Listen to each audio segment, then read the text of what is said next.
मोदी जी का समय 80 करोड़ गरीबों को फ्री में राशन की सुविधा का लाभ मिल रहा है ना। क्या कांग्रेस ने कभी दिया है? क्या ये गरीबों को राशन दिया है? क्या देश के अंदर 60 करोड़ गरीबों को 5 लाख रुपए की स्वास्थ्य बीमा का कवर भी दे दिया गया। अयोध्या में रामलला का भव्य मंदिर तो बना ही है, 4 करोड़ गरीबों के मकान भी बन गए। 12 करोड़ किसानों को प्रधानमंत्री किसान सम्मान निधि का लाभ भी मिल रहा है। 12 करोड़ गरीबों के घर में शौचालय भी बन गए हैं। 10 करोड़ गरीबों के घर में उज्ज्वला योजना का लाभ भी मिल गया है और 2.5 करोड़ घरों में बिजली भी फ्री में पहुंच गई है। बहनों और भाइयों, ये गरीब कल्याण भी हो रहा है। नौजवान के लिए आजीविका है तो आम भारतीय के लिए उसकी आस्था का सम्मान भी है।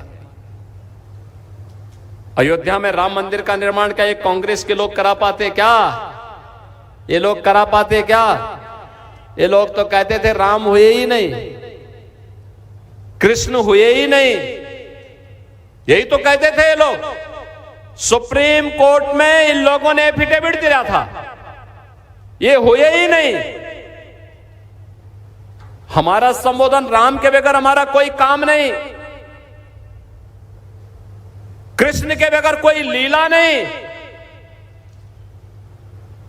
राजस्थान में जन्मी हुई भक्ति शिरोमणि मीराबाई ने पूरा जीवन कृष्ण के भक्ति के लिए समर्पित कर दिया था।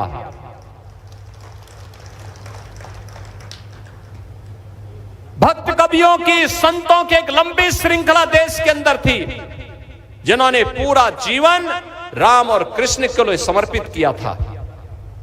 हम भारतीयों में कोई ऐसा नहीं जो राम और कृष्ण के बगैर अपने जीवन की कल्पना करता हो। लेकिन बहनों और भाइयों, कांग्रेस के लोग कहते हैं राम और कृष्ण हुए ही नहीं। ये भारत की आस्था के साथ खिलवाड़।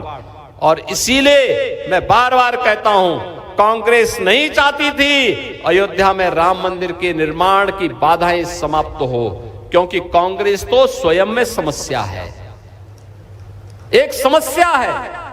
देश की समस्या कांग्रेस थी और इसलिए समस्या का समाधान नहीं बल्कि देश को समस्याएं देती रही हो।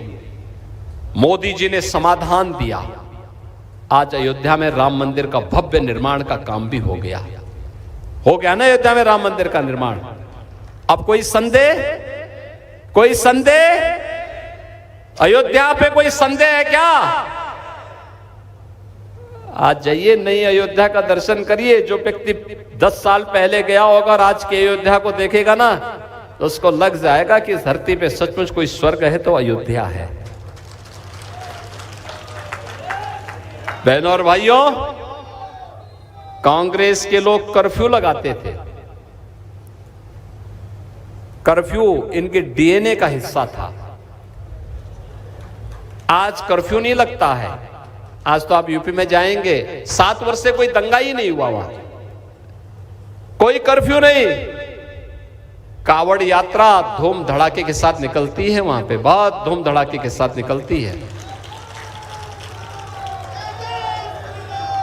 बेटी भी सुरक्षित है तो व्यापारी भी सुरक्षित है। कानून का राज कैसे होना चाहिए, ये भारतीय जनता पार्टी की सरकार हर नागरिक को सुरक्षा देकर के करती है। और इसीलिए हम लोग आए हैं आपसे कहने के लिए, ये चुनाव मात्र चुनाव नहीं है, भारत को विकसित भारत बनाने की संकल्पना को साकार करने का एक अवसर भी है। विकसित भारत, विकसित भारत का मतलब हर नागरिक की इनकम को बढ़ाने वाला, भारत को ग्लोबल पावर बनाने वाला, दुनिया का लीडर बनाने वाला, दुनिया को नेतृत्व करता भारत कैसे होना चाहिए, इसके लिए उस प्रकार का नेतृत्व भी चाहिए। और वह करिश्माई नेतृत्व प्रधानमंत्री मोदी जी के नेतृत्व, मोदी जी का हम सब के सामने है। एक बदलते हुए भारत को हम देख रहे हैं। और इस बदलते हुए भारत के लिए आज हम सब आए हैं दौसा लोकसभा सीट पर। भारतीय जनता पार्टी ने श्री कन्हैया लाल मीणा जी को अपना प्रत्याशी बना करके आपके बीच में भेजा है और इसीलिए पूरा मंच आपसे अपील करने के लिए आया है।